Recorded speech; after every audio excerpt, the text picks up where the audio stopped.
Alors, l'analyse que je fais de notre impuissance politique, c'est que nous appelons démocratie son strict contraire.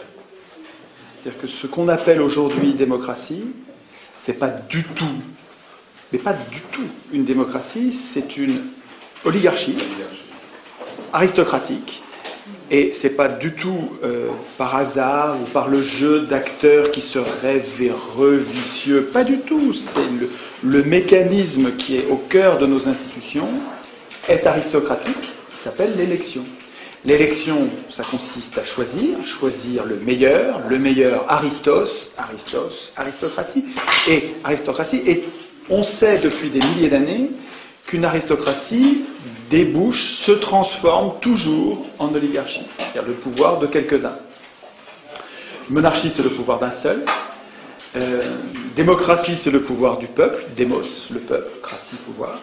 Et une oligarchie, c'est le pouvoir de quelques-uns, d'un petit nombre. Et on y est en oligarchie. Vous voyez bien que quelques-uns tiennent les manettes. Mais quelques-uns ne tiennent les manettes, non pas parce qu'ils sont particulièrement mauvais ou particulièrement rusés. Je voudrais insister sur la cause des causes, ça n'est pas le vice de ceux qui nous gouvernent. Pas du tout. Vous mettriez, si vous les tuiez tous, vous en auriez d'autres qui viendraient à la place si vous ne changez pas les institutions. Le problème, ce sont nos institutions. Et dans les institutions du monde, pour l'instant, la procédure reine, celle qui est défendue par tout le monde, les gens de gauche, comme les multinationales, comme les banques, et c'est ça qui est paradoxal, je vous interrogerai à la fin là-dessus, c'est que des gens aussi différents, aux intérêts si différents, défendent l'élection, c'est louche. Excusez-moi, le fait que Goldman Sachs défende l'élection, c'est qu'elle n'a pas grand-chose à en craindre. Effectivement, Goldman Sachs finance intégralement, quasiment, l'élection du président qui ensuite sert ses intérêts. Mais c'est pas propre aux États-Unis. C'est comme ça dans toutes les soi-disant démocraties qui ne peuvent pas être des démocraties à cause de l'élection.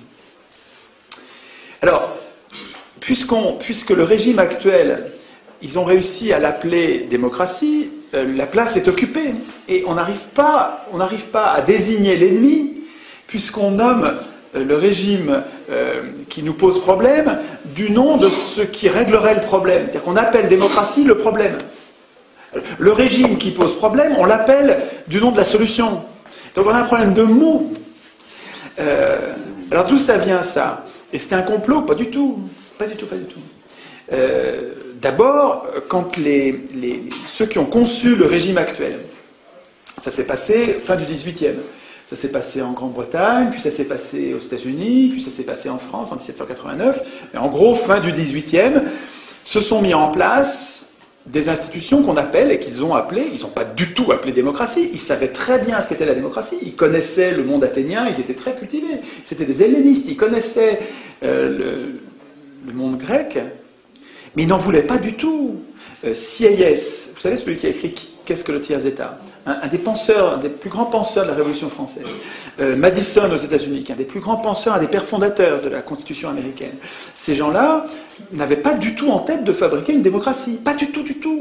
Ils n'en voulaient pas de la démocratie. Pour eux, c'était l'anarchie, c'était la populace. Ils étaient élitistes. Ils disaient le peuple n'est pas capable de gérer ses affaires. Les fondateurs des institutions de nos gouvernements, qui s'appellent le gouvernement représentatif. Gouvernement représentatif, pas du tout la démocratie.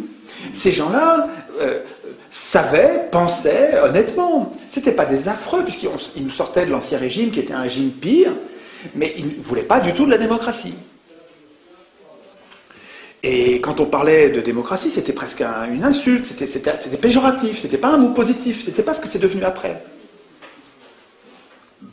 Alors c'est par un retournement de vocabulaire, c'est par une ruse de l'histoire, qu'au début du XIXe siècle, le mot démocratie s'est mis à désigner ce régime. Par exemple, quand Tocqueville a écrit de la démocratie en Amérique, il ne parlait pas du tout de la démocratie, c'était pas une démocratie, mais c'est un livre qui a été un best-seller immense de la démocratie en Amérique. Et il n'est pas le seul. Plusieurs auteurs, progressivement, se sont mis à appeler démocratie Parce que vous allez voir qu'il y a des points communs. Il y a un point commun qui est l'égalité. On va voir quand on va parler de la démocratie athénienne que le cœur de l'objectif central de la démocratie athénienne, c'était l'égalité. Mais l'égalité qui était revendiquée par les Athéniens, c'était l'égalité politique réelle. Alors que l'égalité du gouvernement représentatif, elle est formelle. Elle est complètement factice, en fait. Elle n'est pas réelle. Vous voyez bien que notre égalité, elle est sur des détails, elle n'est pas sur l'essentiel. En tout cas, jouant sur l'égalité, prenant en compte l'égalité comme point commun, les auteurs politiques se sont mis progressivement à parler de démocratie. Et tout le monde s'y est mis. Et vous voyez bien que les élus y ont trouvé leur compte, puisqu'ils appelaient démocratie un régime qui leur permettait de se faire élire et donc d'avoir le pouvoir. Les élus, c'est des notables. Ce n'étaient pas les ouvriers, les élus. Donc, ça s'est fait, non pas, c'est pas un complot, mais ça s'est fait parce que les gens y avaient un intérêt. Les gens au pouvoir avaient un intérêt. Tocqueville disait, c'est quand même gros, quoi. Hein. Tocqueville, donc l'icône du libéralisme, disait, je ne crains pas le suffrage universel. Les gens voteront comme on leur dira. Il savait déjà, 1835, il savait déjà, début du 19e. Tout début de l'élection, il savait très bien. On renverserait personne, on ne mettrait jamais des pauvres au pouvoir avec l'élection. Jamais. Ils le savent très bien depuis le début. Et ça leur va très bien qu'on appelle ça démocratie, parce que démocratie, ça paraît une espèce d'idéal, l'idéal démos, kratos, le pouvoir du peuple. Ouais, c'est bien, c'est nous, on va moins se faire enfumer si c'est nous qui dirigeons. Ben ouais, mais si vous appelez démocratie un régime qui n'a rien à voir et qui est même son strict contraire, ben vous êtes en train de vous faire avoir à grande largeur. Alors, pour en faire un outil pour aujourd'hui, pour voir qu'est-ce qui est utilisable aujourd'hui, il faut comprendre ce qu'il y a dans la démocratie athénienne. Alors on parlera des objections, c'est-à-dire ce dont on a un petit peu parlé tout à l'heure quand on a parlé de xénophobie, de phallocratie, d'esclavagisme. J'en parlerai quand on verra les objections. Mais je voudrais d'abord vous montrer le cœur nucléaire d'une vraie démocratie, de la démocratie athénienne, avec le transparent que je vous ai préparé. C'est un schéma que j'ai fait pour ces conférences. Je l'avais fait d'abord à la main, puis en fait là, pour vous, c'est une première. Je l'ai fait sur machine. Alors, l'inconvénient du fait qu'il soit fait sur machine, c'est qu'il est tout prêt. Alors que quand je le faisais à la main, pendant que je vous parlais, je le dessinais en même temps. Alors, on voyait mieux le truc se faire, mais en même temps, comme j'écris pas bien, et puis en même temps, on écrit en parlant, on écrit moi-même, là c'est mieux. Donc je vais vous montrer, peut-être oublier tout le reste. On commence par le commencement. Les Athéniens, après des siècles de tyrannie, ont un objectif pratique, c'est l'égalité réelle, l'égalité politique réelle. Pas l'égalité sociale, pas l'égalité économique, ils savent bien qu'ils ne sont pas égaux, pas l'égalité physique, non, l'égalité politique. Quand on prend des décisions, on les prend ensemble et à l'Assemblée, un homme, une voix. À l'Assemblée du peuple, pas l'Assemblée des représentants, l'Assemblée du peuple. C'est l'Assemblée du peuple. Donc, l'objectif, et lui, il faudrait lui mettre une couleur particulière, parce que c'est comme c'est le centre, c'est le cœur, c'est ce qu'on ne doit pas oublier quand on va penser aux autres institutions. Ok. Alors, qu'est-ce qu'ils ont constaté, les Athéniens? Et on constate, nous, la même chose. Ils ont constaté que le pouvoir corrompt, et il faut un peu de temps, mais au bout du compte, personne n'y résiste, même les plus vertueux deviennent corrompus, ils se mettent à poursuivre leur intérêt personnel au lieu de poursuivre l'intérêt général. Constatant ça, c'est des faits, et c'est des faits qu'on voit encore aujourd'hui, on voit bien que la richesse et le pouvoir, les privilèges, ça nous change. Et même si on est bon au départ, on est moins bon, comme les drogués qui avons besoin de notre drogue après, quand on a pris le goût, on a envie que ça dure, et cette envie-là passe avant l'intérêt général. Prenant acte de ça, ce que ne fait pas l'élection, prenant acte de ça, les Athéniens ont défini des sous-objectifs qu'il faut bien comprendre comme au cœur et indispensables. Premier sous-objectif et deuxième sous-objectif qui vont ensemble, c'est l'amateurisme politique. Donc donc avec comme institution, donc là c'est en gris parce que c'est en couleur c'est en vert, ce sont des institutions, et là c'est des objectifs qui nous font choisir telle et telle institution. Mais donc, rotation des charges, ils font tourner le pouvoir, puisque le pouvoir corrompt, eh bien on ne leur laisse jamais longtemps. On fait tourner le pouvoir pour que ça n'ait pas le temps de les corrompre. Et puis le résultat, ça va être qu'il n'y a pas de professionnalisme. On ne veut pas de professionnel du tout, disaient les Athéniens. On n'en veut pas parce que c'est le cœur de la corruption. Bon, là on n'est pas encore dans les institutions. On en est au cœur de ce qui a motivé la démocratie. La démocratie, elle a existé pour atteindre ses objectifs. Et on pourrait très bien prendre les mêmes pour nous aujourd'hui, en disant, on veut qu'ils soient amateurs, donc il faut que ça tourne, c'est parce qu'on veut qu'ils soient amateurs qu'il faut que ça tourne, c'est parce que ça tourne qu'ils seront amateurs, c'est complètement, ça va ensemble, et tout ça va servir l'égalité. Comprendre qu'il y a une cohérence là-dedans. Et que si je laisse se former une caste de politiciens, je ne vais pas atteindre mon objectif d'égalité. Je vais avoir des professionnels et on ne va plus être égaux. Politiquement. Politiquement, hein, je ne parle pas d'égalité, je sais bien qu'on est inégaux, ils savaient bien qu'on est inégaux devant la richesse, devant l'intelligence, mais politiquement, il faut qu'on soit égaux. C'est ça, le projet démocratique, c'est ça. Bon, ce qu'il faut comprendre, c'est que ces deux sous-objectifs, on n'en est pas encore à des institutions, si peut-être sur les mandats courts et non renouvelables, mais des mandats courts et non renouvelables, c'est pas gérable avec l'élection. Vous n'allez jamais avoir les candidats en nombre suffisant pour alimenter des postes en mandats courts et non renouvelables. Vous ne les aurez pas à l'élection. Parce que quand vous élisez quelqu'un, le mécanisme qui vous a conduit à l'élire, c'est le même qui va vous conduire à le réélire.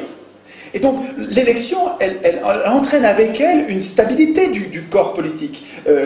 Elle entraîne une professionnalisation, une sédimentation. Ça va être toujours les mêmes. Mais dans le génome de l'élection, il y a la professionnalisation de la politique. Ça va avec. C'est programmé avec. Donc, si vous voulez, s'ils avaient choisi le tirage au sort, c'est parce que c'est complètement cohérent. Pour obtenir l'amateurisme, pour obtenir les rotations, c'est les mandats courts et non renouvelables, il faut le tirage au sort. Vous ne pouvez pas garder tout le reste et puis mettre l'élection à la place du tirage au sort, ça ne va pas marcher. L'élection ici ne permet pas l'amateurisme et la rotation des charges. Donc ça ne permet pas l'égalité. Vous ne pouvez pas la remplacer. Le tirage au sort, c'est lui qui permet, en prenant toujours à chaque fois des gens différents au hasard, ça permet la rotation des charges et l'amateurisme, donc l'égalité. Alors ça c'est absolument central. Là on a le cœur nucléaire d'une démocratie. En institution complémentaire, pour l'objectif central, ils avaient le droit de parole. C'est-à-dire qu'ils savaient bien, ces gens-là n'étaient pas idéalistes. Platon était idéaliste. Les philosophes étaient souvent idéalistes. C'est-à-dire qu'ils nourrissaient, ils alimentaient des mythes qui permettaient de dominer. Vous savez que les mythes, ça sert à dominer. C'est Mirabeau qui disait l'homme est comme le lapin, il s'attrape par les oreilles. On marche aux histoires, on a besoin qu'on nous raconte des histoires. Vous savez, le storytelling, il y a un petit bouquin que je n'ai pas apporté, qui est un bouquin important, tout petit, qui résume, qui fait l'état de la science sur le storytelling. Storytelling, c'est une technique de commercialisation, mais pas seulement une technique de manipulation des humains en leur racontant des histoires. On est très très très vulnérable au bobards. Nous tous, hein, vous et moi, on marche quoi. Quand on nous raconte des histoires, on y croit. On n'a qu'une envie, c'est de croire. Et donc quand on nous raconte des bobards, on demande que ça. Si ça colle avec ce qu'on a déjà compris du réel, on demande que ça. Alors, sachant, les Athéniens, eux, ils n'étaient pas idéalistes. Les Athéniens, ils étaient très très réalistes, très pratiques. Ils savaient qu'ils étaient imparfaits. Ils savaient qu'ils allaient pouvoir piquer dans la caisse. Ils savaient qu'ils allaient pouvoir tirer l'intérêt général vers leur intérêt particulier. Ils savaient qu'ils étaient menteurs. Ils savaient qu'ils n'étaient pas toujours honnêtes. Ils savaient ça. Et ils disent, eh bien, notre système, il va faire que chaque citoyen est potentiellement une sentinelle. Chaque citoyen qui veut parler, qui veut dénoncer, peut dénoncer. Et il garde la vie sauve. Parce qu'à l'époque, ça rigolait pas. Hein. Avant que la démocratie, quand il y en a un qui se mettait en travers, donc les opinions dissidentes, elles étaient maltraitées. On s'en débarrassait de façon expéditive. Et les Athéniens ont fait un autre choix. Ils ont dit, on va protéger les opinions dissidentes, on va laisser les gens s'exprimer en instituant l'Iségoria, à quoi ils tenaient plus que l'Isonomia ou d'autres institutions très importantes de la démocratie. L'Iségoria, pour eux, c'était un pilier de la démocratie. Ce pilier, c'est chacun à l'Assemblée peut prendre la parole à tout propos et à tout moment. Il ne le faisait pas. Il fallait, parce que quand on prenait la parole, on en était écouté. Et on était volontiers ridiculisé quand on s'exprimait mal, quand on disait des bêtises, ça rigolait pas. Donc, mais tout le monde pouvait le faire. Et c'est très important que tout le monde... Donc c'est peut-être pas du tout le désordre à l'Assemblée. Hein. Il y avait les magistrats, c'est comme ça qu'on appelait les représentants tirés au sort, leur boulot en partie c'était de faire régner une discipline à l'Assemblée, donc de vérifier que tout ça était ordonné. Et mais le fait que chaque citoyen qui avait une révolte, quelque chose à dire, puisse le dire en gardant la vie sauve à l'Assemblée, c'est absolument essentiel dans l'hygiène de la démocratie. C'est-à-dire que ça, c'est la garantie que les Athéniens se donnaient que la démocratie allait durer. Parce que toute dérive oligarchique, ils savaient bien qu'il y avait des dérives oligarchiques, mais chaque citoyen, il s'est armé, je vous rappelle, hein, chaque citoyen avait le pouvoir, par les institutions qui le protégeaient, un peu comme aujourd'hui, nos institutions devraient protéger les donneurs d'alerte. Les gens comme Fabrice Nicolino, comme Denis Robert, comme cette dame qui a dénoncé le Mediator, Irène Frachon, voilà, c'est ça. Donc, les donneurs d'alerte, on en a quelques-uns, des gratinés quand même, on en a des courageux qui se donnent du mal. Il faudrait que les institutions les protègent particulièrement, un peu comme le droit du travail, protège particulièrement les délégués syndicaux ou les délégués du personnel. Bon, les institutions athéniennes garantissaient à chacun ce droit de parole. Ça s'appelle l'Iségoria, c'est une institution essentielle. Et ça rendait les citoyens actifs.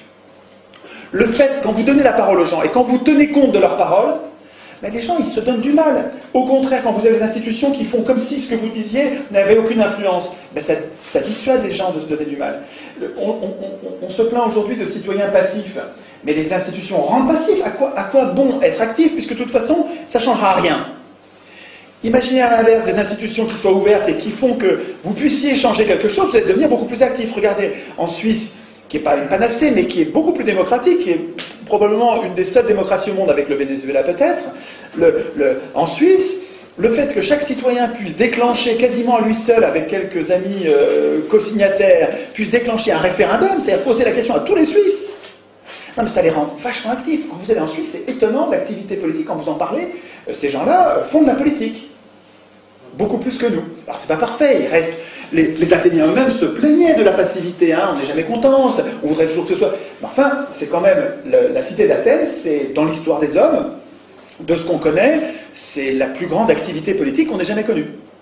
Il y a des institutions ouvertes font des citoyens actifs. Donc, et ces citoyens actifs alimentent l'amateurisme, rendent possible l'amateurisme. Et c'est parce qu'il y a un amateurisme que vous les rendez actifs aussi, parce qu'il y a une chance, chacun avait une chance d'être tiré au sort. Le tirage au sort, il rend plausible la possibilité que je sois un jour président d'Athènes. Un citoyen sur 4, le président d'Athènes était désigné au sort tous les jours. Tous les jours, tiré au sort. Et donc chaque citoyen pouvait dire, dans ma vie j'ai été une fois président d'Athènes. Et aucun pouvait dire je l'ai été 2 fois, parce que c'était non renouvelable. Ça tournait. Mais quand vous savez que dans le potentiel de ce qui va vous arriver, vous allez être un jour le porte-parole du groupe, et ça change complètement votre rapport à la politique. Vous vous mettez à faire de la politique de façon naturelle, parce que elle est partout la politique.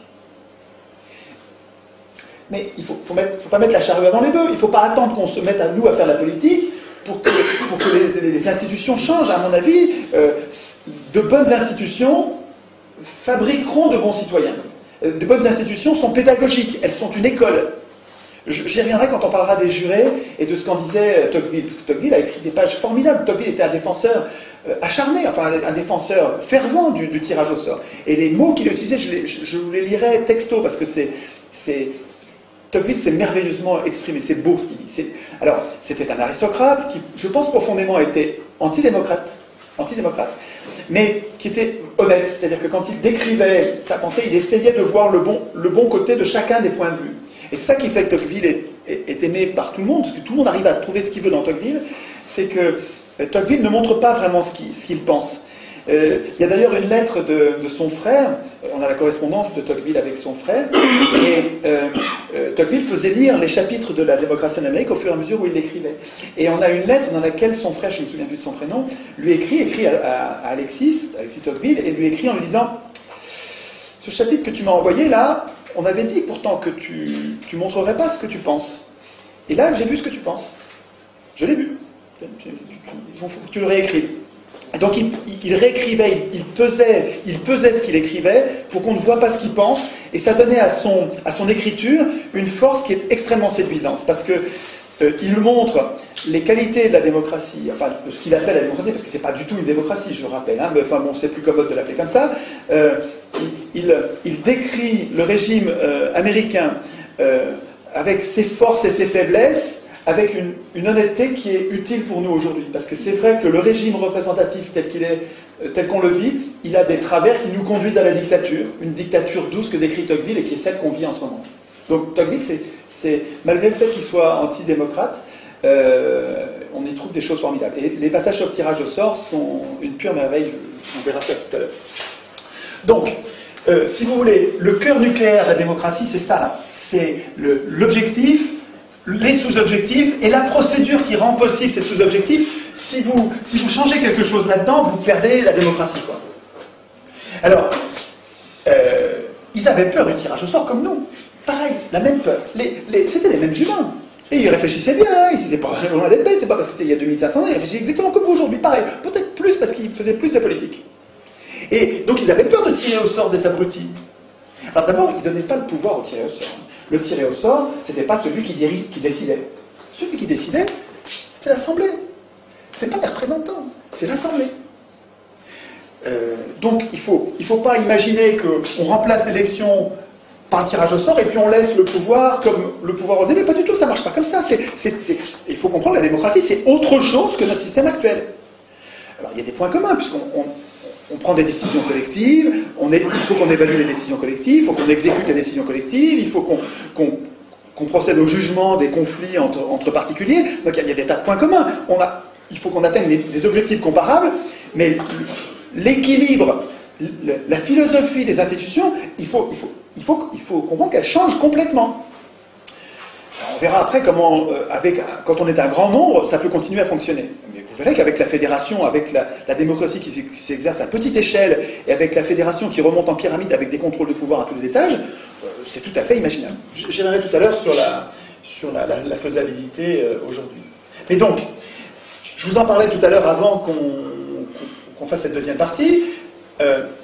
Il se trouve que le tirage au sort entraîne mécaniquement et pratiquement sans exception, les exceptions elles sont marginales, une désynchronisation, c'est Hansen qui parle de ça. Il y a 2 livres absolument, là il y a plein de livres sur la démocratie athénienne qui sont vraiment formidables, mais l'histoire des Athéniens au quotidien, quand ils vont tirer au sort, les machines qu'ils utilisent, les problèmes qu'ils ont avec leur démocratie, c'est dans un très très très bon livre. Ce livre-là se lit, c'est un bonheur. On a l'impression de vivre une société qu'on aimerait vivre aujourd'hui. En tout cas, on sent bien ce qui est transposable dans... C'est quelqu'un qui aime la démocratie athénienne, hein, qui écrit. Il s'appelle Hansen, et ça s'appelle La démocratie athénienne à l'époque de Démosthène. Bon bouquin pour voir le quotidien. C'est un des plus grands connaisseurs connus de la démocratie athénienne, donc il y en a beaucoup, hein, des connaisseurs de la démocratie athénienne, mais celui-là est un grand bonhomme qui avait écrit plusieurs forts volumes sur le sujet et qui les a résumés pour nous en un seul bouquin pour que ce soit accessible. Et puis il y a un deuxième livre, alors lui que je vous recommande plus encore, parce que là c'est le plus important, je pense, de tous les bouquins sur le tirage au sort et l'organisation politique du pays. Pourtant c'est un titre qui n'est pas sexy, hein. Principe du gouvernement représentatif. A priori, vous voyez ça sur une étagère, vous allez dire, je vais le laisser là, je verrai peut-être demain. Vous avez tort. Ce livre est un très bon livre. C'est l'histoire du tirage au sort, c'est l'histoire du moment où on a perdu cette conception, cette importance du tirage au sort, pourquoi l'élection a triomphé, avantages et inconvénients, c'est écrit honnêtement. C'est un gars super, Bernard Manin. J'ai rencontré, c'est un gars jovial, malin, cultivé comme tout.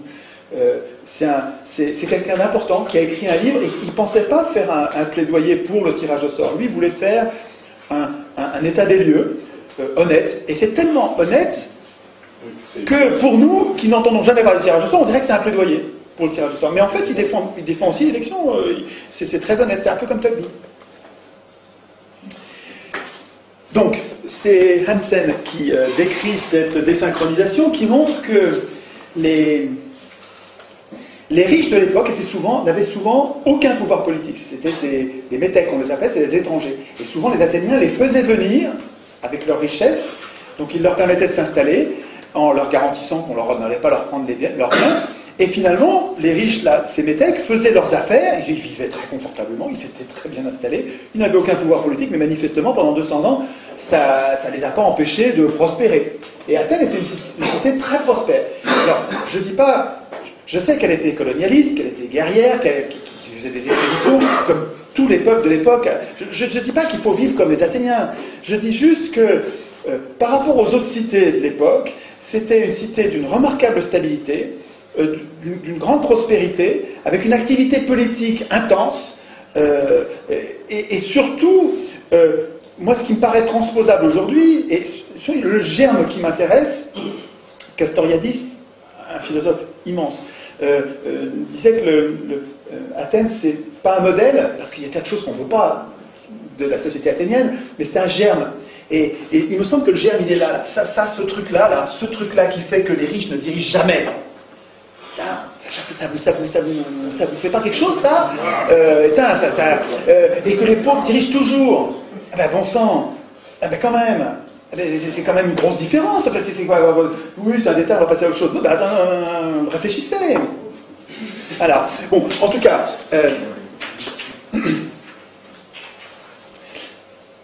le fait est que quand on regarde l'expérience de 200 ans d'expérience de tirage au sort et d'élection, dans le rapport riche-pauvre et exercice du pouvoir, c'est quasiment du négatif. C'est un radical opposé en résultat. Et là, je parle de faits, je ne parle pas de mythes, je ne parle pas de vache sacrée du suffrage universel comme conquête historique de la classe travailleuse. Regardez les faits. Qui dirige avec l'élection? Qui dirige avec l'élection? Les pauvres? Ben non, jamais. Ou marginalement, mais même quand c'est Blum qui se fait élire.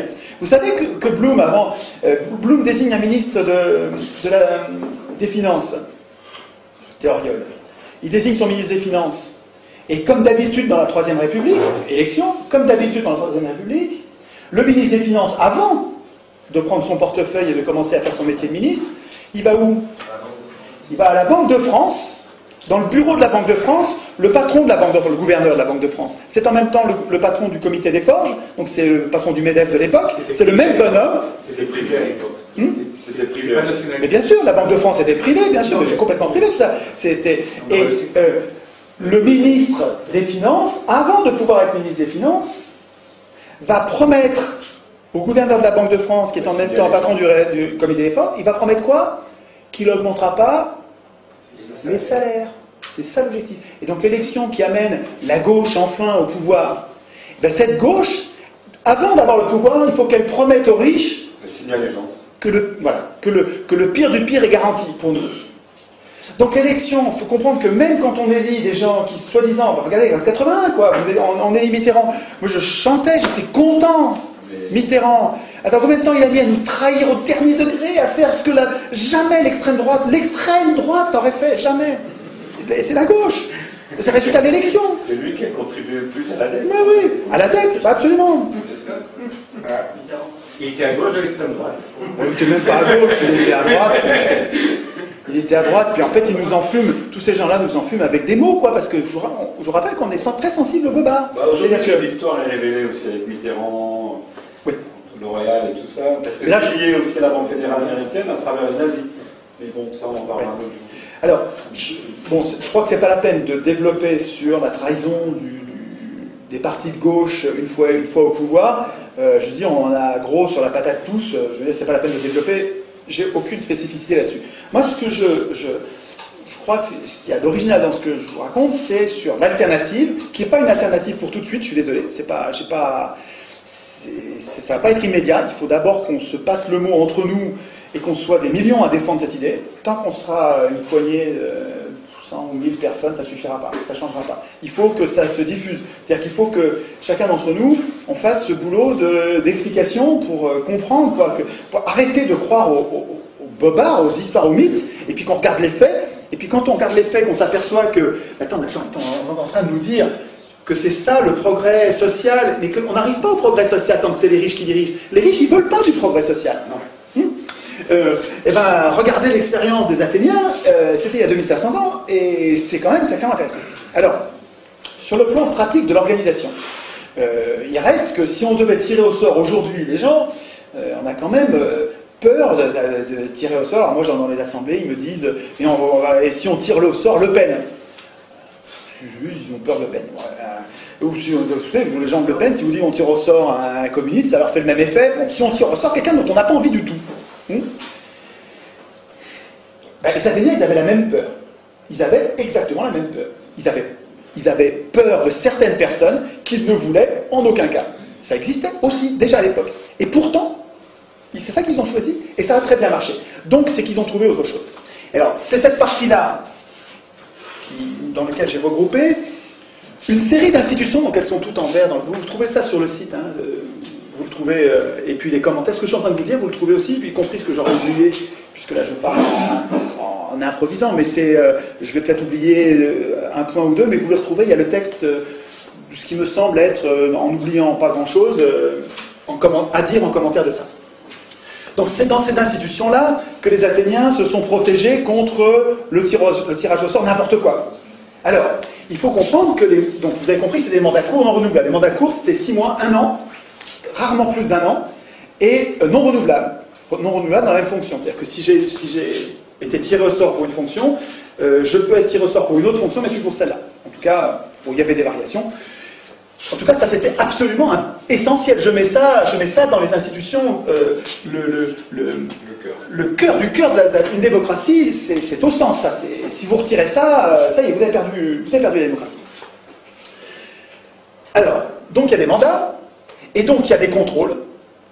Et c'est ça qui est très important. Il faudra que je pense à dire ça au moment de la synthèse, parce qu'entre l'élection et le tirage au sort, le fond du fond, ce qui fait que c'est malin, c'est le fond du fond. Mais j'y viendrai après.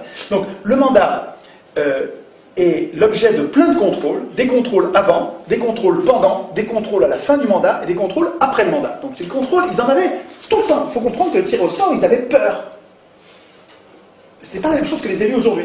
Je ne sais pas si vous voyez la différence. Les tirs au sort, ils avaient le sens d'une responsabilité, d'un devoir. Ils ne venaient pas se goinfrer en étant impunis de tout, irresponsables. Ça n'a rien à voir. Donc, alors, avant le mandat, qu'est-ce qu'il y avait comme contrôle pour éviter de tirer au sort n'importe qui? Il y avait le volontariat, c'est-à-dire que n'étaient tirés au sort que ceux qui se présentaient le matin à l'Assemblée, donc ils étaient 6000 à peu près en gros à l'Assemblée, ça variable suivant les époques, mais en gros, et il y en avait en gros 2000 qui se présentaient pour le tirage au sort de la journée. Alors il y avait une machine, un clérotérion. Sur le site, vous trouverez le fonctionnement. Il y a un très bon bouquin de Saint-Omer, Le pouvoir au peuple. Un bouquin vraiment, vraiment très, très intéressant qui montre toutes les expériences actuelles et passées, mais il y en a beaucoup d'actuelles de tirage au sort dans les institutions du monde. Et donc c'est un florilège d'expériences avec les échecs, les réussites. C'est assez enthousiasmant parce que là, vous apercevez que c'est pas que théorique, ça marche. Il y a des tas de gens qui le pratiquent. Pourquoi je parlais de ça? Je parlais du clérotérion, parce que là-dedans, il y a un chapitre, son chapitre 2, dans lequel il explique le fonctionnement du clérotérion. Et qu'il explique que tous les matins, les boules blanches, les boules noires, c'est marrant à voir, c'était très matériel, tout le monde pouvait vérifier, un peu comme nous dans les bureaux de vote, vous pouvez y aller, vous avez intérêt à y aller pour vérifier que tout se passe bien. Là, c'est pareil, le clérotérion, la machine à tirer au sort, tout le monde pouvait regarder, puis c'est assez rustique, donc c'est difficile de tricher, c'est pas un ordinateur. Le coût des machines à voter par ordinateur, sont les armes quoi, pour le casser. On y va avec une hache, quoi, hein, parce que là c'est évident qu'on va se faire enfumer. Quoi. Les machines à voter, il ne faut pas accepter les machines à voter, c'est évident. Mais on s'est fait enfumer déjà. C'est déjà le cas, c'est fou qu'on le fait. En tout cas, le matin, il y avait du volontariat. Alors ce que soulignait Montesquieu, c'est cette institution du volontariat, ça on pourrait discuter sur le forum de mon site, on discute sur le fait de savoir est-ce qu'on tire au sort parmi des volontaires ou est-ce qu'on tire au sort parmi tout le monde et on leur permet de refuser, ce qui fait qu'on ne retient que les volontaires, mais volontaire ça n'a pas le même sens, suivant qu'ils soient volontaires avant ou qu'ils veuillent bien après. Parce que celui qui veut avant, c'est quelqu'un qui veut le pouvoir. Alors en fait, quand c'est quotidien et que ça tourne comme ça, et que c'est mandat court non renouvelable, on ne peut pas dire ça comme ça. C'est pas la même chose que pour les élections. Mais enfin, quand même, notez la différence. Quand quelqu'un est candidat, ça n'a pas le même goût que quand il a été désigné, il n'a rien demandé, et il accepte pour le bien commun. Et vous allez voir qu'il y a plein de gens qui ne veulent pas le pouvoir, mais qui acceptent de le faire parce que c'est comme ça que ça marche, parce que c'est des gens bons. Il y en a plein comme ça. Et ces gens-là n'ont pas du tout les mêmes qualités que ceux qui sont actuellement au pouvoir, qui sont là, évidemment, pour se goinfrer. Enfin, c'est incroyable. Enfin, on va me traiter de populiste, de démagogue, de fasciste bientôt, je sens, parce que je suis anti-parlementaire, et puis bientôt de nazi. Voilà. N'empêche que quand vous voyez quelqu'un qui a à la fois, qui cumule plusieurs mandats de député, de conseiller de ceci, de conseiller de cela, et puis qui en plus va faire des gages d'avocat pour se goinfrer encore quelques dizaines de milliers d'euros de plus, mais c'est à vomir, c'est vraiment de la cupidité. Donc ces élus, enfin ce qu'ils deviennent, ils ne sont pas tous, il y a quelques élus qui sont tout jeunes, et quand ils sont au début, ils ne sont pas encore corrompus, mais en gros quand même, ils sont vraiment là pour se goinfrer. Quand on imagine, quand on voit comment ils vivaient à l'époque, là, putain, ça n'a rien à voir. Là, ils avaient le sens d'un devoir, ils ont été récompensés, pas par de l'argent. Alors, à la participation à l'Assemblée, on les payait, mais rien, on les payait une demi-journée d'ouvrier. Donc on les payait vraiment 3 francs 6 sous. Et puis ensuite, quand on les récompensait, vous verrez en parlant de récompense, c'était des honneurs. C'est pas de l'argent, des honneurs. Les humains, ils marchent bien à l'honneur. Il y a des tas de gens qui font des tas de choses pour l'honneur, pour la gloire, pour l'impression d'avoir servi le bien commun et que le regard des autres leur suffit, le regard des autres reconnaissant, ça suffit. Il y a plein de gens qui marchent à ça. Attends, il faut être un peu malade mental pour ne marcher qu'à l'argent. Hein. Je veux dire, faut être un peu détraqué, quoi, un peu drogué, un peu déséquilibré. Mais tout le monde n'est pas comme ça. Il y a beaucoup de gens qui se contentent de la relation à l'autre, de la relation pacifiée et reconnaissante à l'autre pour se donner du mal. Et donc, les institutions fonctionnaient comme ça. En tout cas, Montesquieu soulignait, donc, je parle du volontariat, il soulignait que c'était très important pour le tirage. Le tirage au sort n'était pas parfait, selon lui, mais il était rendu vertueux par les institutions complémentaires qui venaient corriger ses défauts. Et il disait, le volontariat faisait que le volontariat et les punitions, parce que vous allez voir qu'il y avait des tas de punitions, le volontariat, la combinaison des deux faisait que il y avait peu de volontaires. Parce que quand vous savez que vous allez être puni, vous y allez si vous avez un vrai projet, si vous sentez qu'il faut le faire pour la cité. Vous avez le droit de démissionner? Je ne sais pas s'ils avaient le droit d'être... Ils avaient le droit d'être révoqués, mais je ne sais pas s'ils avaient le droit de démissionner. Je ne suis pas sûr de ça. Enfin, je ne sais pas, il faudrait vérifier. Je n'ai pas lu ça, donc ça ne me dit rien. Je pense qu'ils s'engageaient, et alors ce qui est marrant, c'est de voir comme ils étaient mis en accusation à la fin, au moment de la reddition des comptes ou après coup, et ils se défendaient, et ça marchait, hein, en disant, mais attendez, souvenez-vous quand même que je suis comme vous, quoi, hein, et ça marchait comme défense, parce que les gens voient bien qu'il s'est dévoué, il a accepté d'être tiré au sort, il s'est donné du mal. Bon, ça n'a pas été un oligarque, ça n'a pas été un pourri, et on ne le punit pas. Donc il y avait un risque de punition, mais il n'y avait pas du tout, évidemment, toujours des punitions. Alors, donc, le volontariat, associé au risque réel de punition éventuellement sévère, ça pouvait d'ailleurs aller jusqu'à la mort, hein, c'est pas ça parce que c'est pas transposable, mais enfin, je veux dire, c'était des punitions sévères, pour l'époque. La combinaison des deux faisait que le volontariat était un vrai filtre par rapport aux affreux ou aux débiles ou aux gens que vous redoutez par rapport au tirage au sort. Vous comprenez ce que je veux dire? Ce que je veux dire, c'est que par rapport à l'objection, on va avoir des idiots. Non, on va se débrouiller pour en éviter une bonne partie comme ça. Ensuite, il y avait la docimasie qui était une sorte d'examen, pas un examen de compétences, parce que égalité politique, on a tous la même compétence politique. C'était un examen d'aptitude, c'est-à-dire qu'on cherchait à voir le gars qui est fou, qui est vraiment carrément folle dingue, la docimasie, on le mettait à l'écart. Ou le gars qui s'occupait pas bien de ses parents. c'est marrant que ce soit si important pour eux. Le gars qui s'occupait pas bien de ses parents, il était mis à l'écart, il pouvait pas. Enfin bon, il y avait comme ça des aptitudes qui permettaient de mettre à l'écart, donc encore un filtre qui permettait. Alors nous, si nous écrivions nous-mêmes nos institutions, ben, on prévoirait, on y réfléchirait, et on dirait de quelle docimasie on veut, quel est l'examen de passage, qu'est-ce qu'il faut pour, en faisant attention à ce que ce soit pas un privilège, quoi, mais à ce que pour nous éviter ce qui nous fait peur. Mais voilà donc un examen avant. Et puis il y avait l'ostracisme. Et l'ostracisme, aujourd'hui, c'est devenu un mot très négatif. Bon, l'ostracisme, faire preuve d'ostracisme, aujourd'hui, c'est mal. Mais à l'époque, c'était non seulement il n'y avait pas de connotation péjorative, mais ça faisait partie de l'hygiène de base de la démocratie. C'est-à-dire que l'ostracisme, ça vient de ostracon, qui est un bout de poterie. Donc il y avait des poteries cassées, on prenait un bout de poterie et on gravait sur la poterie le nom de quelqu'un dont on avait peur. Alors d'abord, avant qu'on fasse ça, à l'Assemblée, un citoyen proposait qu'on lance la procédure d'ostracisme. Alors il disait oui, il disait non, mais s'il disait oui, si l'Assemblée, pas les représentants, hein, l'Assemblée, si l'Assemblée disait oui, il faut qu'on fasse l'ostracisme, parce qu'il y a plusieurs personnes qui ont peur, on lance la procédure, et la procédure, ça consiste à ce que chacun, s'il a peur de quelqu'un, il a peur de ce tribun là, oh là là, lui il prend le pouvoir, lui il parle trop bien. C'est pour ça qu'ils ostracisaient les gens. Hein.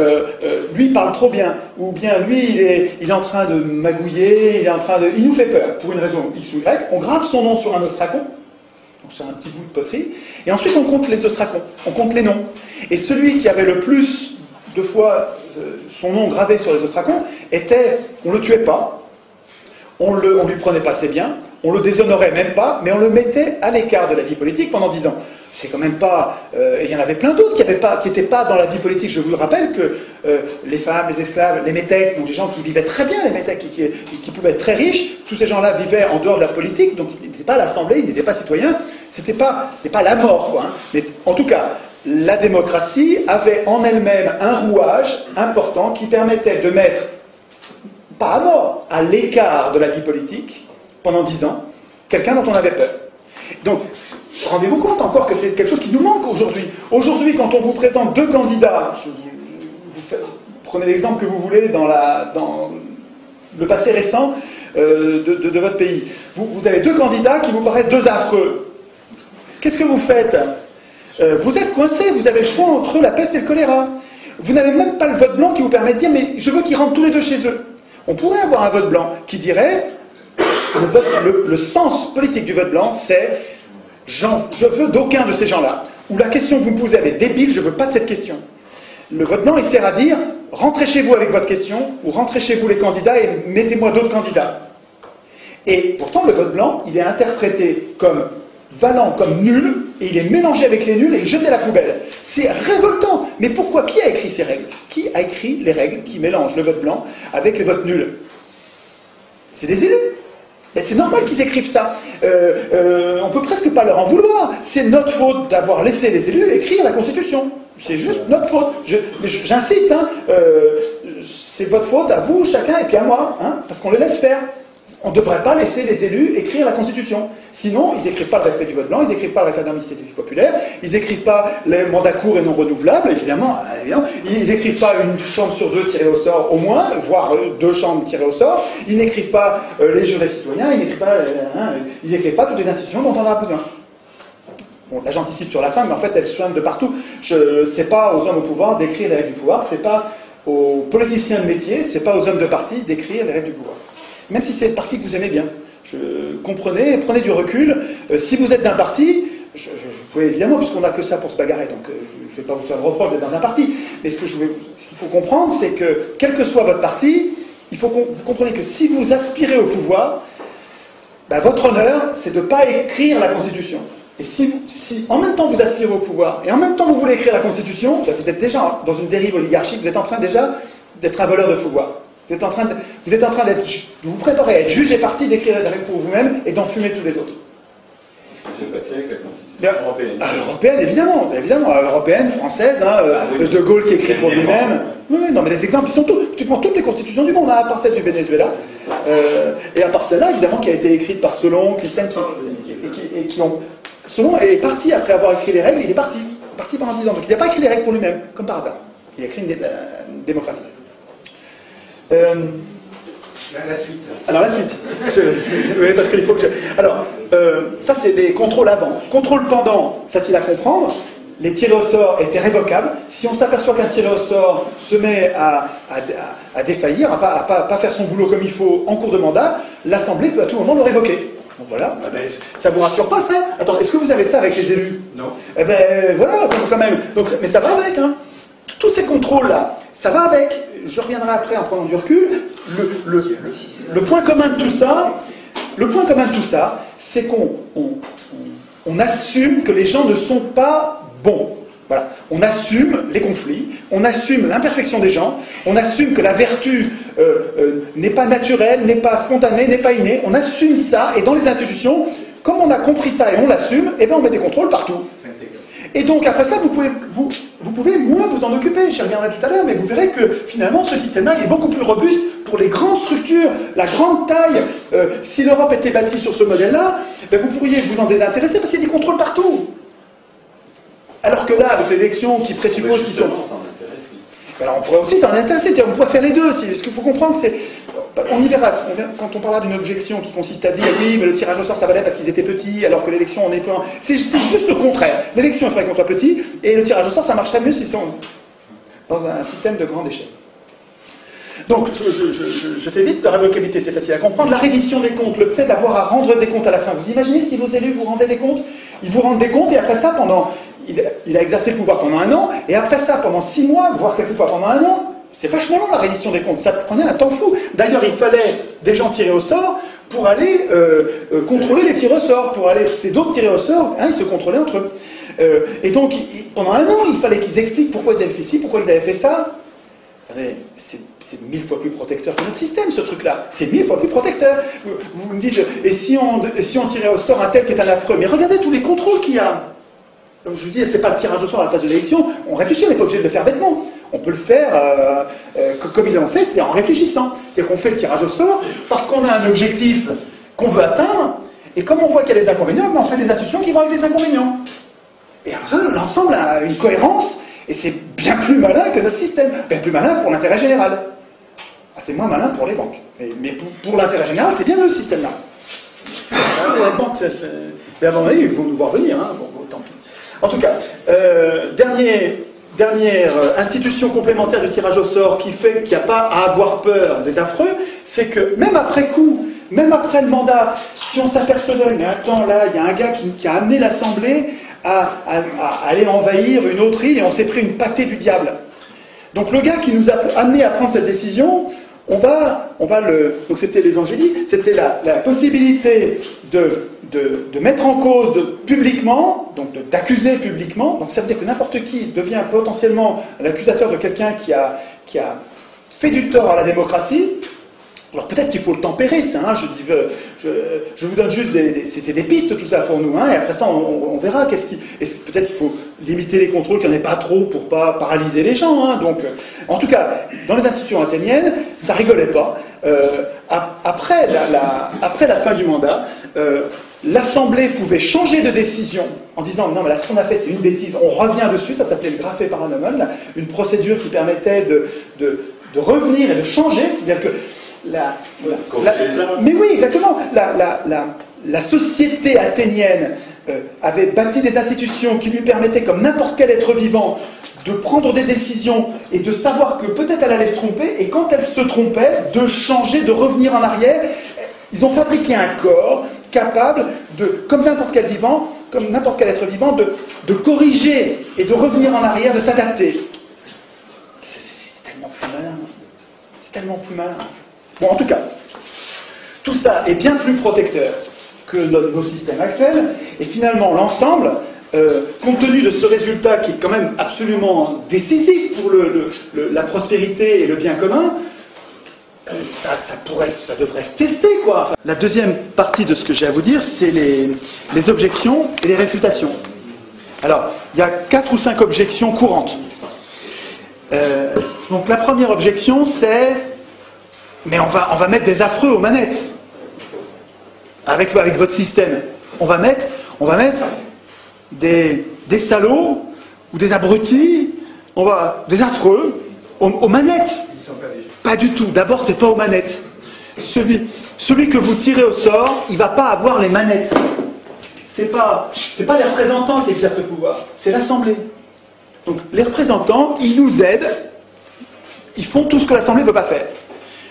Ils préparent l'ordre du jour, ils affichent l'ordre du jour, ils vérifient la discipline dans l'Assemblée, ils exécutent les décisions, ils procèdent au tirage au sort, ils vont s'occuper de la reddition des comptes et éventuellement des punitions. Ils font tout ce que l'Assemblée ne peut pas faire. Mais en fait, ils sont nos serviteurs.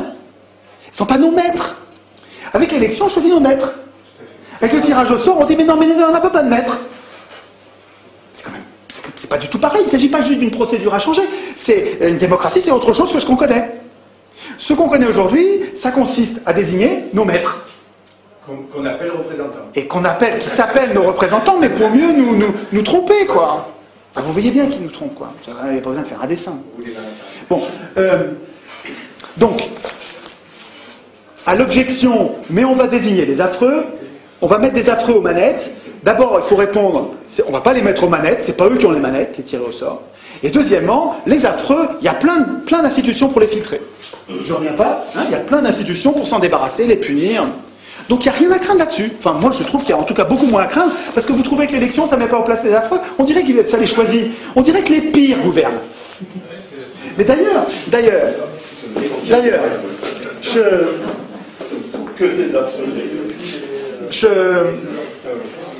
je pense que ce livre-là,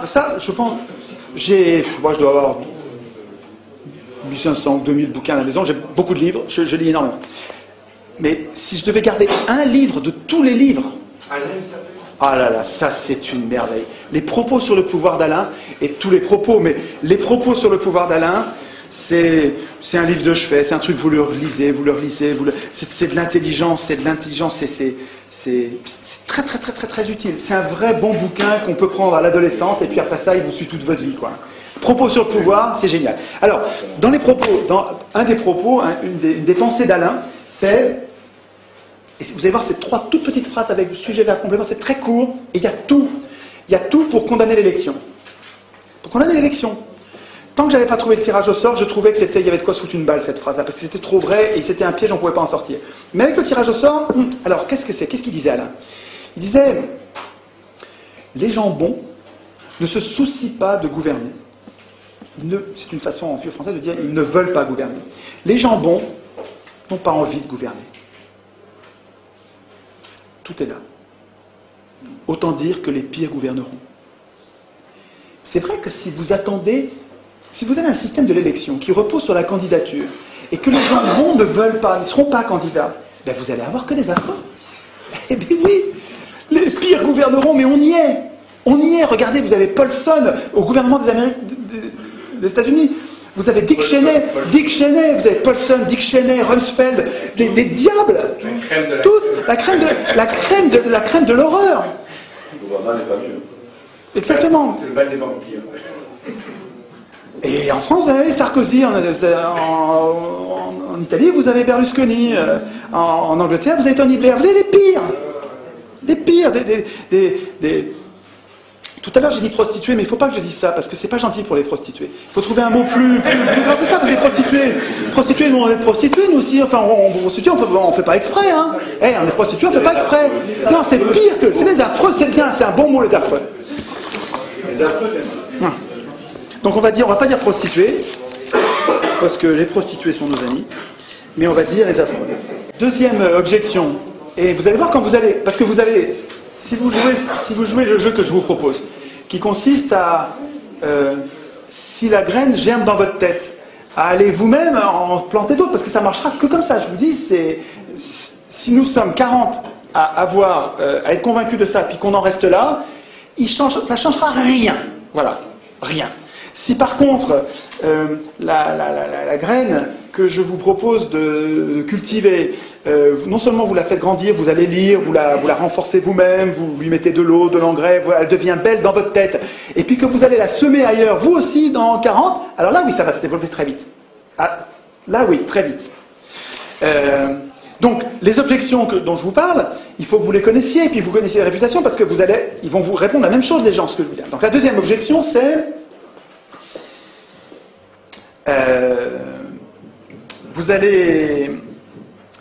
vous êtes en train de nous appliquer un régime qui marchait à petite échelle, mais aujourd'hui, à grande échelle, c'est pas possible ton truc. Alors 2 minutes.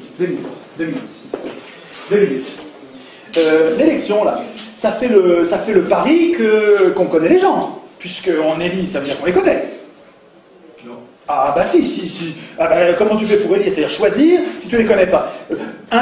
Intrinsèquement, ce qui est dit dans l'élection, ah sinon, c'est du foutage de gueule ouvert, c'est que ce qui est dit dans l'élection, c'est qu'on connaît les gens.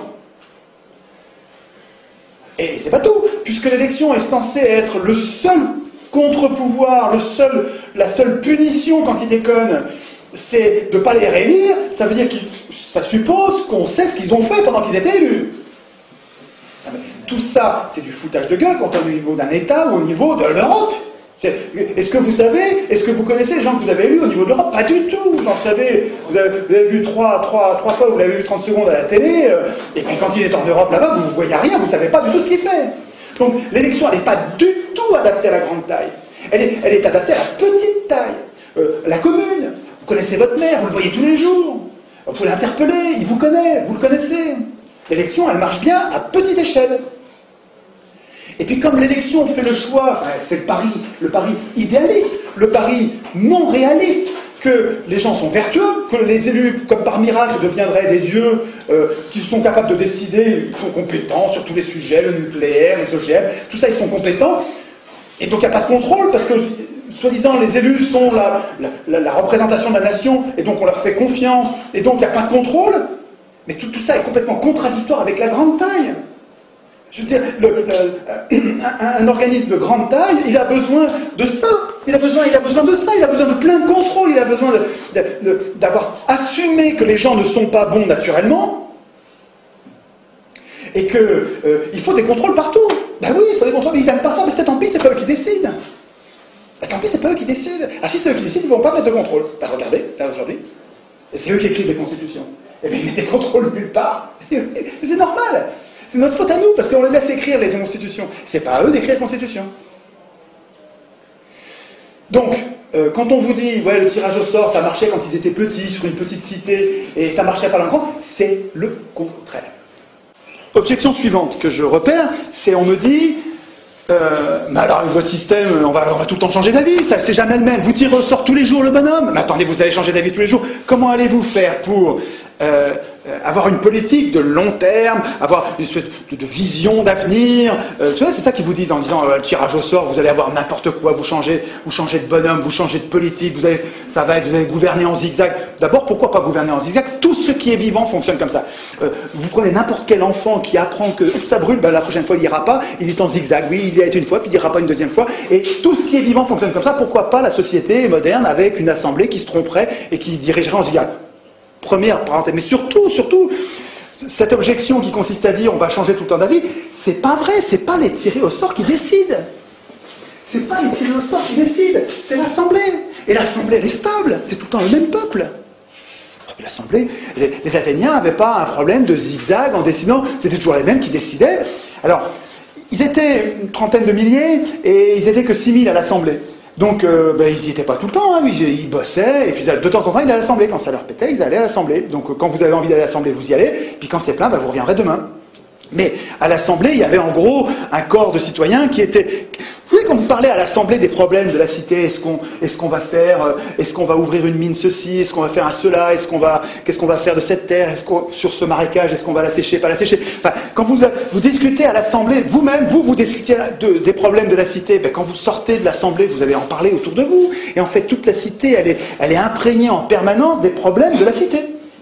C'est-à-dire que la délégation, elle est pas du tout impérative, c'est pas du tout une fatalité, le fait d'avoir abandonné votre pouvoir à des élus. C'est des élus qui ont décidé ça, c'est pas vous. Est-ce qu'un jour, vous avez dit, moi je tiens à l'élection et je renonce au tirage au sort? Vous saviez même pas que le tirage au sort existait. Non, je veux dire, ce sont des élus qui ont décidé qu'il fallait les élire. Donc c'est pas du tout une fatalité. Donc on changerait d'avis tout le temps, à mon avis c'est une objection qui ne tient pas la route. Objection suivante, vous allez forcément désigner des incompétents. Nous vivons dans un monde complexe. écoutez mon vieux, on a l'heure du nucléaire, c'est quand même la géostratégie mondiale, avec des choses quand même très très très compliquées. Vous allez désigner n'importe qui. Vous allez désigner des incompétents. C'est une blague. Vous trouvez que les élus sont compétents? Est-ce que vous savez combien de bombes atomiques ont été larguées dans l'atmosphère? Je dis bien dans l'atmosphère. Vous savez, Fukushima, c'est un peu des petites vapeurs. Là, je vous parle de bombes atomiques. Non, je dis des petites vapeurs par rapport... Est-ce que vous savez ce que c'est qu'une bombe atomique? Dans l'atmosphère. Je vous dis, vous voyez le bordel radioactif que c'est. Alors, c'est une bombe atomique. Vous savez combien ils en ont acheté depuis 1945?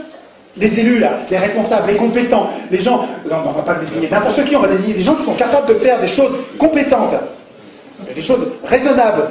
Combien de bombes atomiques? Plus de 2000. 2000 bombes atomiques dans l'atmosphère, et sous terre, et dans la mer. Directement, là.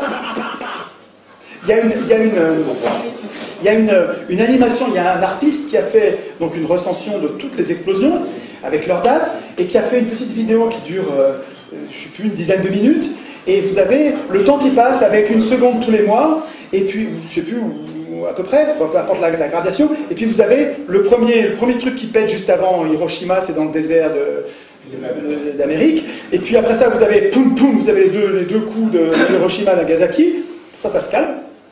Puis après ça recommence à péter dans le désert des États-Unis, puis ça se met à péter, je ne sais plus dans l'ordre, si c'est je crois qu'après c'est l'URSS qui commence à faire péter, pour en faire 2000, il en faut un paquet, des petits points rouges, puis à un moment, dans les années 60, mais ça n'arrête pas.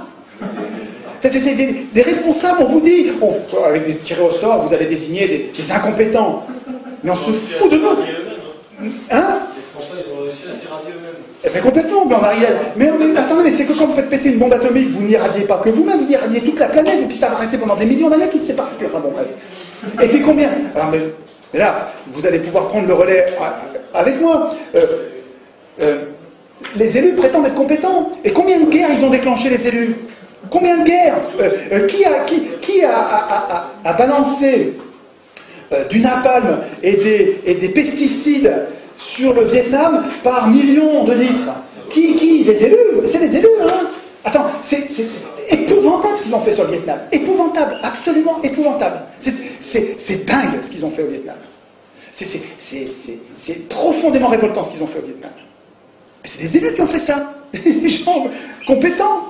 Est-ce qu'une assemblée populaire aurait fait ça? Je ne suis pas sûr du tout. Peut-être que oui, mais je ne suis pas sûr du tout. Et quand on fait des assemblées vous trouvez dans ce bouquin-là, là, sur le pouvoir au peuple de Saint-Omer, quand vous voyez ce que décident des assemblées de citoyens tirés au sort. Par exemple, au Mali, il y a une assemblée de citoyens tirés au sort qui ont réfléchi sur les OGM.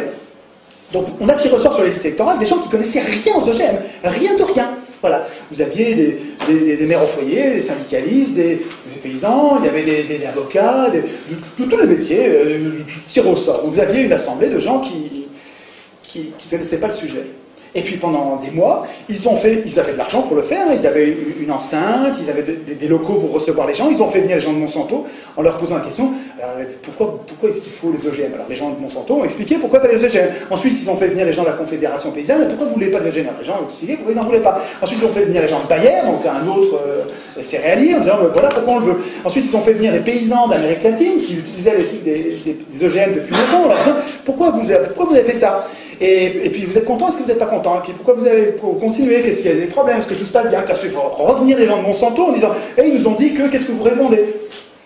Et puis pendant ça, tout le monde regardait. Tout ça, c'était diffusé à la télé, à la radio, les gens pouvaient être là dans l'enceinte, les citoyens pouvaient proposer qu'on pose des questions, dire posez-lui la question parce que effectivement, on pose la question. Mais au bout de 6 mois, ces gens-là sont bien plus compétents que n'importe quel parlementaire au monde, parlementaire qui doit traiter tous les sujets. C'est une blague. Là, eux, ils se concentrent sur un sujet. Ils ne sont pas intéressés, ils ne sont pas payés par des labos, ils n'ont pas une réélection à assurer, ils n'ont pas été financés par personne. Ils ont juste une mission, tout le monde les regarde. Ils vont devenir les gens, pas les experts, ils vont devenir des gens éclairés, bien plus éclairés que n'importe quoi d'autre, que n'importe qui d'autre. Et ça c'est un modèle de démocratie. Une démocratie, des institutions qui prépareraient un parlement tiré au sort. Tiré au sort des gens qui savent qu'ils ne savent pas. C'est 1000 fois mieux que les élections qui se la pètent et avec des gens qui sont élus et qui croient qu'ils sont dieux. Là, vous avez des gens qui sont tirés au sort, ils savent qu'ils ne savent pas, qu'est-ce qu'ils font? Sur chaque sujet de société, au lieu de décider, eux, à la place des autres, eux qui sont tirés au sort et qui savent que demain, ils vont revenir dans la population normale. Et ces gens-là, les institutions vont les aider, vont les inciter à désigner une autre assemblée tirée au sort qui, elle, va être spécialisée sur le problème qui leur est soumis. Et en fonction du rapport que va faire l'assemblée spécialisée, ils vont décider telle ou telle loi. Et éventuellement, s'il y a un doute, eh ben, on fait un référendum. C'est-à-dire que tous les gens décident par référendum. Là, ça n'a pas le même goût. Vous comprenez ça? Alors finalement, sur l'assemblée des OGM, l'assemblée du Mali, là, elle a décidé qu'à l'unanimité, c'est parlant, à l'unanimité, c'est plutôt non. Plutôt non, parce qu'on n'a pas compris à quoi ça sert, on n'est pas sûr que ça va être bien, et on n'a pas la preuve que c'est pas dangereux. Donc, non, à l'unanimité. Eh ben, je sais pas, moi je trouve ça plus parlant qu'une bande d'experts qui sont payés par les labos, très majoritairement les labos qui fabriquent les OGM. Je trouve que c'est évidemment mieux. Donc, cette histoire de compétences, c'est des conneries. Le parlementaire médecin qui vient d'être élu, ou le prof qui vient d'être élu, sur le nucléaire, il connaît rien. Sur le réchauffement climatique, il connaît rien. Ce qui va faire sa compétence, je ne dis pas qu'il ne va pas être compétent, il va être compétent quand il va se mettre à bosser sur un dossier.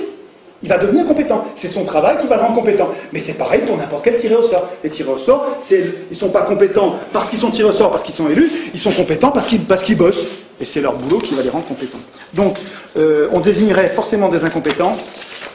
C'est des sottises. J'ai presque fini.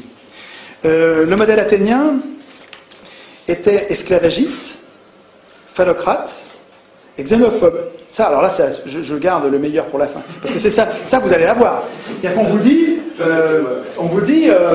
oh, mais attendez, l'élection, c'était la démocratie athénienne, c'était une oligarchie. Regardez, vous aviez une toute petite poignée de gens qui avaient le pouvoir, et tout le reste, c'était des esclaves, des femmes, des métèques, une toute petite poignée de gens. Attendez.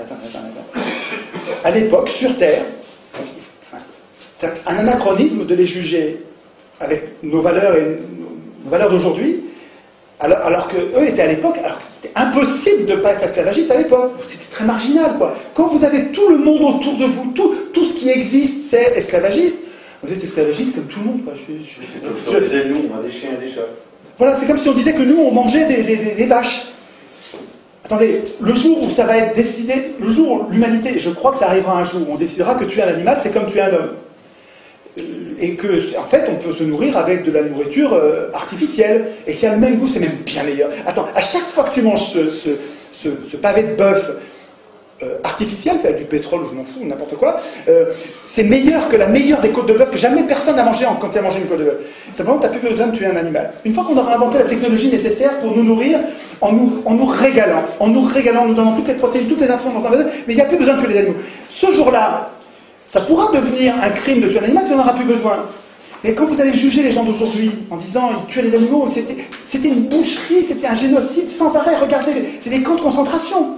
Regardez les batteries, les animaux en batterie qui se font assassiner. Et bien avant d'être assassinés, ils se font torturer. Ils se bouffent entre eux, les cochons, dans les étables. Et quand on nous jugera, nous aujourd'hui, nos petits-enfants nous demanderont « Qu'est-ce que tu faisais, papy, pendant le génocide des animaux ?» Je dirais « Je les mangeais comme les autres. » Et si vous voulez, l'esclavagisme à Athènes, c'est un peu ça. Je ne dis pas ça pour défendre l'esclavagisme, il ne faut pas être con. Je ne suis pas esclavagiste, je ne suis pas phallocrate, je ne dis pas qu'il ne faut pas que les... Quand je vous demande de vous concentrer sur Athènes, je ne vous dis pas il faut être misogyne, on met les femmes. C'est évident que je ne dis pas ça. Vous comprenez ce que je veux dire? C'est pas... Et celui qui me fait ce procès-là, qui me dit mais vous êtes en train de défendre un régime esclavagiste et xénophobe, il me prend pour un abruti. Enfin, il me prend pour un salaud, il m'insulte. C'est incroyable ça. Moi, j'ai du discernement. C'est-à-dire que oui, voilà, on ne va pas leur reprocher de ne pas voler en avion ou de ne pas porter des Nike à l'Athénien. Bon, en tout cas, ce que je veux dire, c'est que regardez-le, celui qui vous dit ça. Celui qui vous dit la démocratie athénienne, vous êtes en train de vous défendre un régime qui était un régime d'esclavagistes. Vous me prenez vraiment pour un imbécile. Vous êtes en train de tout mélanger parce qu'il y a un truc qui vous gêne là-dedans, qui va vous foutre au chômage. Parce qu'en général, c'est les élus ou les sponsors d'élus qui vous disent ça. Ben, évidemment, c'est des gens qui vont tout perdre là, qui vont perdre leur pouvoir d'élu, et les riches qui vont perdre leur courroie de transmission d'élus qui sont à leur service. Ils vont tout perdre avec le tirage au sort. Donc ils ont intérêt à tout mélanger, ils mettent du caca, du truc de c'est tout mélangé. Regardez comme c'est sale. Et vous dites, bah, allez, circuler, rien à voir. Mais vous, enfin, moi, il me semble, nous, notre intérêt, c'est d'avoir du discernement. Quand quelque chose est mal d'un côté, il n'est pas forcément tout mal. Je suis désolé, la politique partisane qui consiste à dire, moi j'ai une ligne politique, et tout ce qui n'est pas strictement conforme à ma ligne politique, c'est des ennemis, pour moi c'est une prison de la pensée. Je ne suis pas comme ça. C'est-à-dire que chaque individu ou chaque vie politique peut avoir commis des erreurs, peut présenter des imperfections, et puis à côté, il y a une perle géniale qui va me servir à construire le monde pacifié, la concorde d'aujourd'hui. Et à Athènes, je vous dis, si vous avez du discernement, regardez à Athènes. Est-ce que l'esclavagisme rendait possible la démocratie? Et si vous répondez oui, absolument, la démocratie n'était possible que s'il y avait l'esclavagisme, alors là, oui, ok, je dirais c'est vrai. Donc c'est un système qui porte en lui quelque chose d'inacceptable, et on laisse tomber. Mais est-ce que c'est vrai? Alors, il y a un peu de vrai, mais qui n'est pas vrai du tout. Un peu de vrai, c'est que c'est parce qu'il y avait des esclaves qu'ils avaient du temps pour faire de la politique. C'est parce que les femmes s'occupaient de la maison, de la tambouille et de la culture, de l'agriculture, que les mecs pouvaient aller faire de la politique.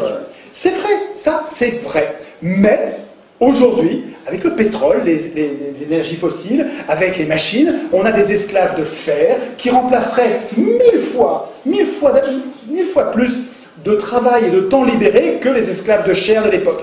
C'est-à-dire qu'avec de simples machines, on pourrait très bien travailler beaucoup moins et avoir le temps de faire de la politique, et puis pas que de la politique, faire aussi de la philosophie, de la musique, des conversations et jouer.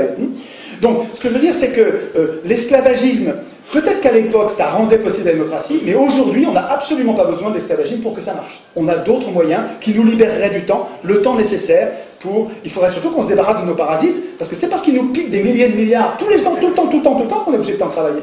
Si les richesses que nous créons par notre activité, par notre industrie, par nos efforts, si nous les répartissions correctement, sans se les faire piquer par quelques privilégiés, on aurait beaucoup moins besoin de travailler.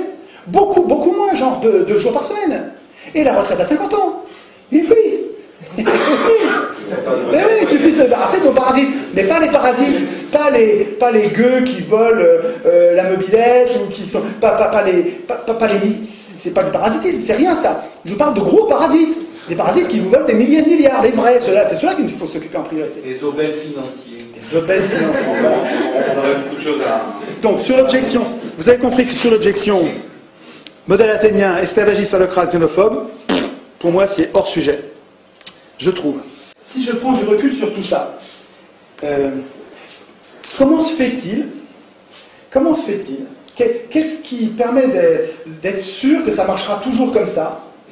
Comment se fait-il qu'un système tiré au sort, où on désigne au sort nos représentants, ceux qui nous aident à exercer le pouvoir, comment ça se fait que ça désynchronise la puissance politique et la puissance économique? Et comment ça se fait que ça nous protège mieux contre les abus de pouvoir? Et comment se fait-il que l'élection, au contraire, rende non seulement possible, mais impunit tous les abus de pouvoir, et nous sélectionne quasiment tout le temps les pires? Ben, il me semble, et j'en ai parlé un petit peu, mais c'est le moment d'en reparler parce que je crois que c'est au moment de finir, au moment de conclure, c'est vraiment, on est sur l'essentiel. Il me semble que l'élection repose sur un mythe, repose sur une histoire qu'on nous raconte et qui ne correspond pas du tout à la réalité, qui est contredit même par les faits. C'est-à-dire que tous les faits montrent le contraire. Le mythe de l'élection, c'est que nous sommes capables de choisir de bons maîtres, et parce que nous les avons choisis, ils vont être bons. Ça, c'est un mythe. Ça ne marche pas. L'expérience nous montre que quand on teste, mais sur 200 ans, c'est long, quand on teste l'élection dans tous les pays du monde, à toutes les époques, l'élection, ça consiste à la mise au pouvoir des plus riches, ou des serviteurs des plus riches. Ça sert à ça, hein. Alors, je ne sais pas si ça sert à ça, parce que je ne suis pas sûr qu'au début, Sieyès et Madison aient voulu le gouvernement des riches. Ils ont peut-être voulu le gouvernement des bons, des aristos, des vrais aristos. Mais je ne leur fais pas le procès d'intention d'avoir comploté, d'avoir su à l'avance, peu importe. D'ailleurs, le résultat, le fait est que l'élection permet aux riches d'acheter le pouvoir comme on achète une voiture.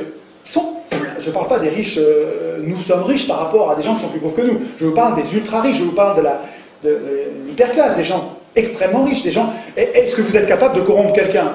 Non, pourtant vous êtes riche par rapport à certains pauvres, hein.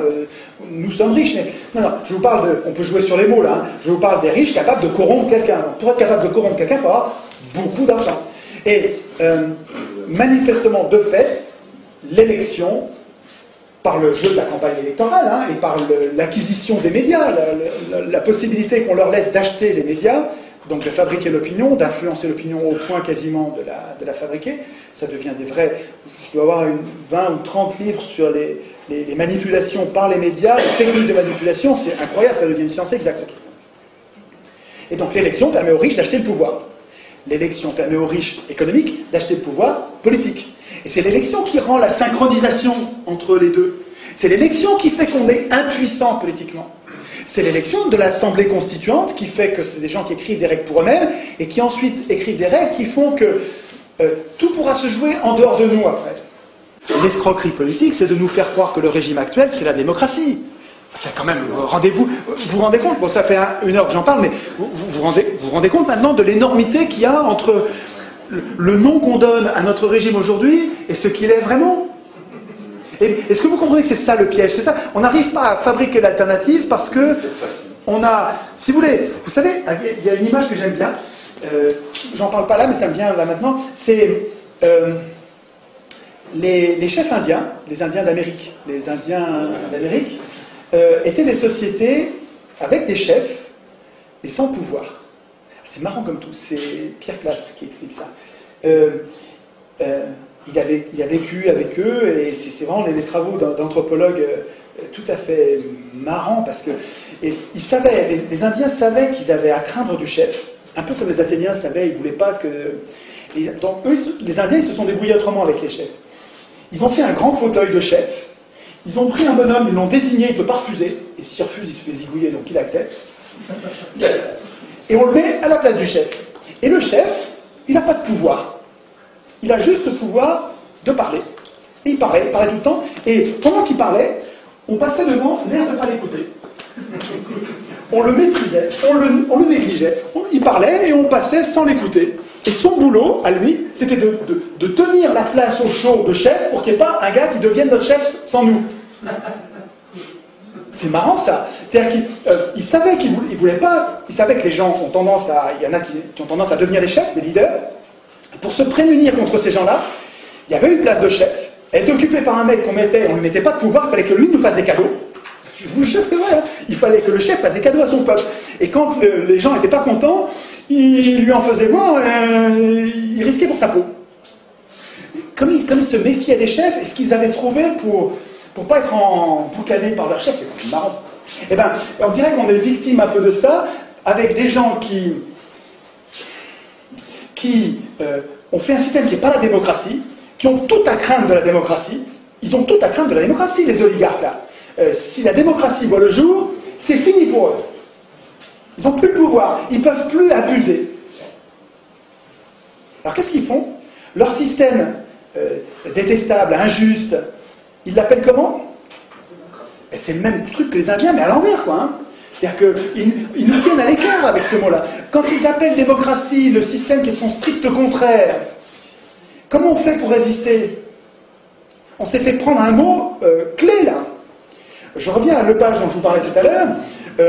Lepage a un travail, Franck Lepage, et les gens du pavé ont un travail sur les mots qui est absolument génial. On retrouve la novlangue. Vous connaissez Orwell et le travail qu'il a fait sur la novlangue, c'est-à-dire sur un État totalitaire qui nous domine par les mots. En nous retirant les mots capables de désigner l'ennemi, en nous retirant ces mots-là, en les criminalisant, en les ridiculisant, en les remplaçant par d'autres inoffensifs, on se met à l'abri des coups quand on est oligarque. Et ce que fait Orwell, c'est de mettre à jour cette novlangue.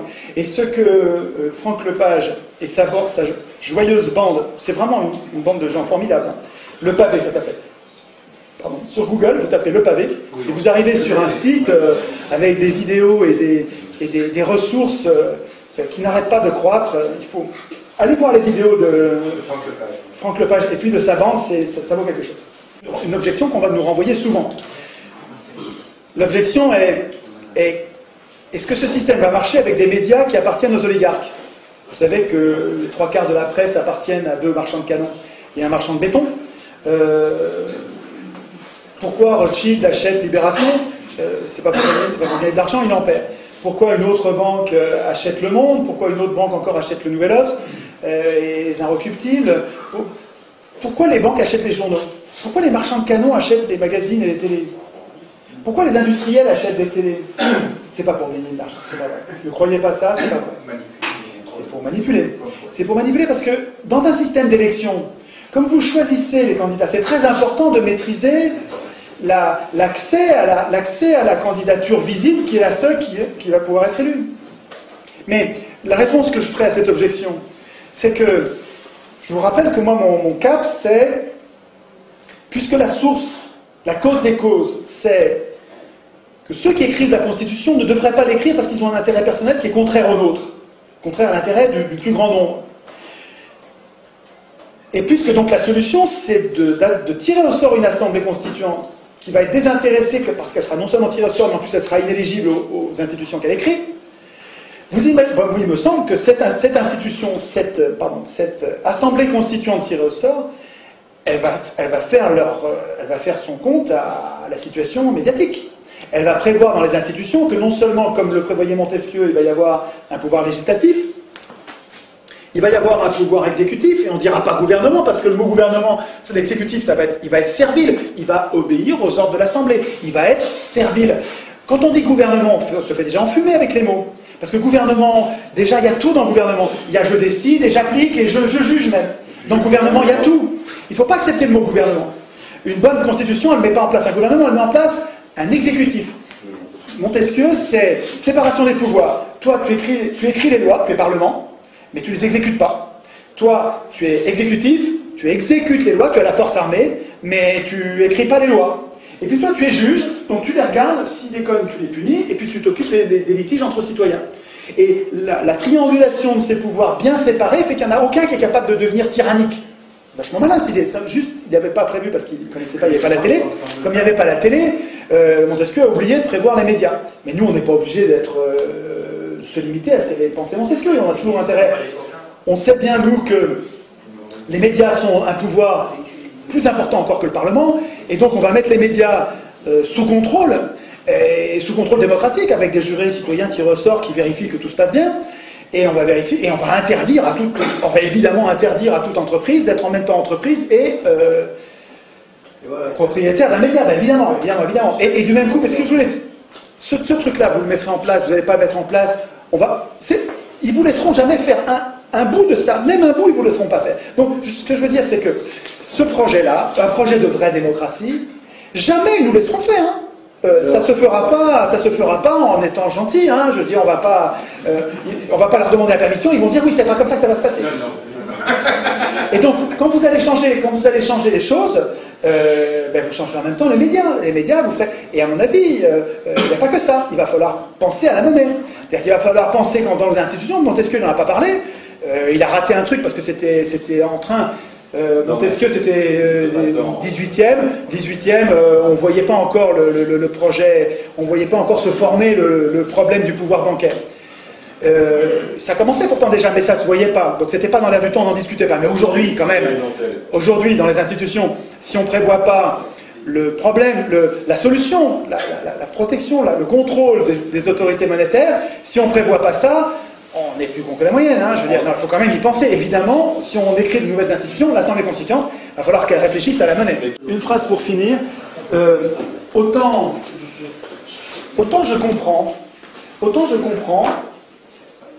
qu'un industriel, qu'un banquier, qu'un oligarque défende l'élection mordicus. Je comprends, c'est un moyen qui lui permet d'acheter le pouvoir. C'est logique. Je lui en veux même pas. Il est dans son rôle. C'est normal. Mais que des militants de gauche ou de droite qui sont humanistes, qui cherchent une société, parce qu'il y en a plein à droite des gens qui cherchent une société apaisée, c'est une société un peu plus violente quand même que les sociétés de gauche, mais les gens de gauche ils ne se rendent pas compte qu'ils nourrissent aussi une certaine violence, donc je ne les départage pas, m'est égal. Mais que les gens qui sont humanistes de tous ces bords, qui cherchent à une société pacifiée, avec le moins d'injustice possible. C'est-à-dire des inégalités, mais qui correspondent aux efforts de chacun. Il peut y avoir des inégalités, mais en proportion des efforts. Celui qui a fait beaucoup d'efforts, il est mieux traité que celui qui n'en fait aucun. Bon. Et que tous ces gens qui cherchent une société pacifiée, juste, défendent l'élection malgré... et ne veuillent pas du tirage au sort. Quand j'en parle à mes copains, le tirage au sort, ils disent non, mais ils sont dans des partis. Ils sont dans des partis, ils n'arrivent pas à l'imaginer. Et ils disent, ils cherchent toujours à louvoyer. Que ces gens, tous, à la fois, continuent à vénérer comme une vache sacrée l'élection, le suffrage universel, et continuent à détester ou vouer hégémonie le tirage au sort, alors qu'il y a 400 ans, 200 ans de tirage au sort, 200 ans d'élection, 400 ans de faits contraires qui montrent qu'ils ont tort. C'est du déni de réalité. Le patron de supermarché, je comprends. Le militant humaniste, je ne comprends pas. Ça me paraît incompréhensible.